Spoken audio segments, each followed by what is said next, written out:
I overheard my girlfriend say something about me, and it completely destroyed our relationship. I wasn't spying. I wasn't checking her phone. I wasn't even trying to listen. I was in our apartment kitchen making coffee before work, half awake, staring at the wall. My girlfriend was in the bedroom with the door half open, talking on the phone. I tuned it out until I heard my name. She laughed. Not a nervous laugh, not an awkward laugh, a comfortable laugh.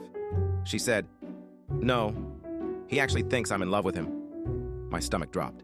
I stood completely still, coffee machine still humming. She continued, "I mean, he's not bad, he's just safe." I felt my hand start shaking. Then she said something that still replays in my head. "Honestly, it's convenient. He pays most of the rent, he's predictable, and my parents adore him." I wanted to believe I misheard her. I leaned closer to the counter without realizing it.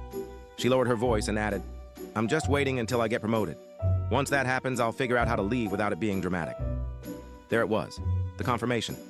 I felt this weird calm wash over me, like my brain shut off to protect itself. She laughed again and said, "Yeah, I know it's messed up, but it's not like he'll see it coming." I looked down at the mug in my hand and realized I hadn't poured any coffee into it. I stood there for another minute, listening to her talk about me like I was a temporary inconvenience instead of a person.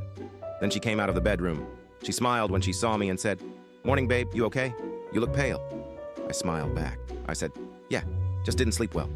She kissed my cheek and grabbed her keys. As she walked out, she said, "Love you."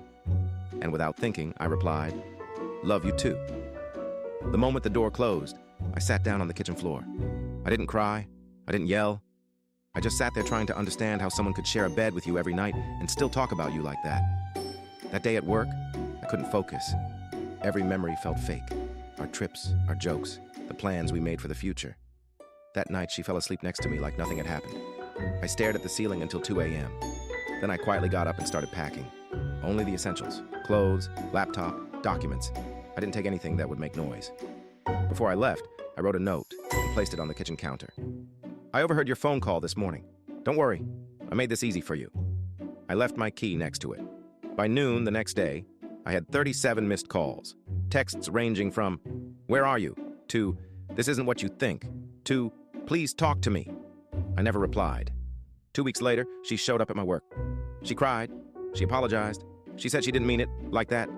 I listened quietly and said, "You meant it enough to say it when you thought I wasn't listening." I walked away. Sometimes I still think about how close I was to never knowing the truth and how easily people lie when they think they're safe.